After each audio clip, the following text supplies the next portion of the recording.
Welcome back to The Final Takeaway. I hope you've already subscribed to get updates from this channel. If not, here's your chance. Guys, today we'll talk about two photos that recently surfaced on social media, purporting to be two photos seeking to verify the date and time Adrianna Younge was last seen at the Doubleday Hotel's swimming pool. Alive. We're going to take a close look at the image to see what we can unpack from the scenes. Now, before we go any further, we here at The Final Takeaway have not verified the authenticity of these images. That would require a technical expert. Of course, we live in an era of artificial intelligence, and of late, it can be difficult for untrained eyes to tell if a photo is authentic, doctored, or AI generated. To my untrained eyes, it looks like legitimate photos, and it's on that basis that we will continue to assess and analyze these scenes. I want you to pause and digest these two very important things these images are telling me. Firstly, Adrianna is the most prominent figure in the pool where the arrow points. She is surrounded by four other persons. The child has on the same crop top t-shirt she was wearing when she was recovered from the pool the very next day. This photo also seeks to verify Adrianna's location around the approximate time her grandmother said she went missing. How do we know this? The timestamp on this photo says 1:29 p.m. The photo's details also seeks to verify the date the young girl was at the hotel. Secondly, this same photo shows Adrianna's grandmother, who is identified as the lady with the pink dyed hair in the red blouse, sitting near the pool.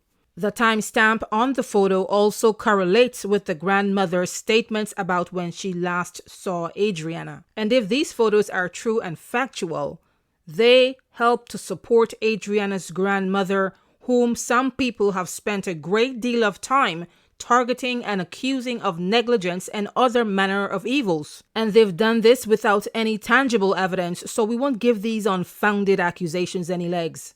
Now let's take a wider look at the surroundings in this photo. In the forefront of the photo, we see the grandmother. Again, that's the lady whose hair is dyed pink. She's sitting the closest to Adrianna from this point of view. She also appears to be in conversation with the people around the tables.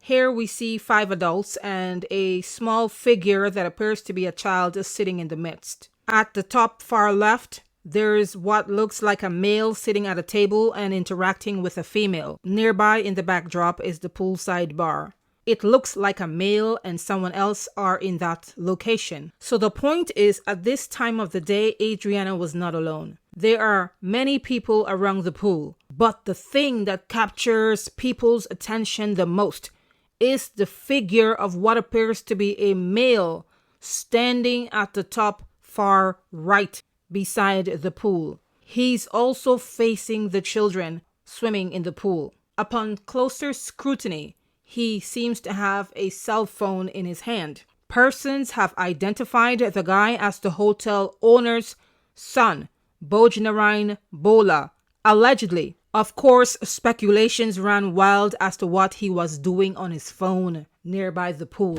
Some say he was on the prowl for his next victim and alleged that he was sizing up Adrianna right before she went missing. And guys, for those of you who are familiar with the setup of the hotel's premises, is that the washroom entrance behind the male in the background who has the phone in his hands? There is a theory that Adrianna may have left the pool to go to the restroom, and that is where she may have been taken and then returned to the pool the next day. By then, it was too late. At the end of the video, let me know if I missed anything and also share your views in the comment section below.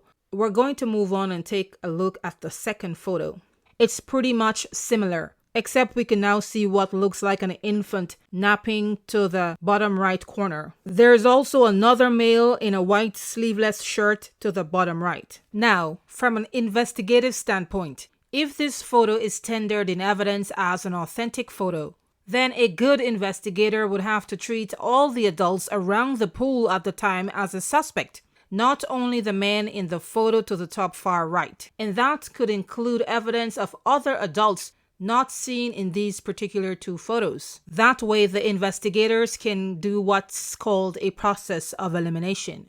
And I'm not speaking about the grandmother, but for argument's sake, if we're going to treat everyone around as a suspect, then sure, include the grandmother, question her, double check her story, see if it checks out. But it's far-fetched to many people to think that the grandmother is involved in the disappearance and the subsequent demise of her own grandchild. This is an open investigation.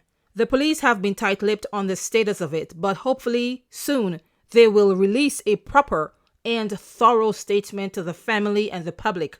They owe the family that much after they misled the family on Adrianna's whereabouts on the day in question. They owe the family that much after they essentially mishandled this entire situation from the get-go. We've also been informed that the family wants foreign investigators like the FBI to conduct a probe into Adrianna's death. That was after the autopsy ruled her cause of death as drowning, based on statements from the family's attorney Dexter Todd.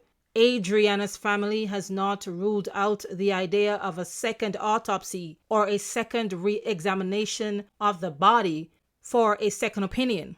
As far as having foreign investigators intervene in this case, the family has rejected a retired crime investigator from the Canadian Mounted Police who has been handpicked by the Guyanese government. The rejection came on the grounds of transparency and accountability of the investigator.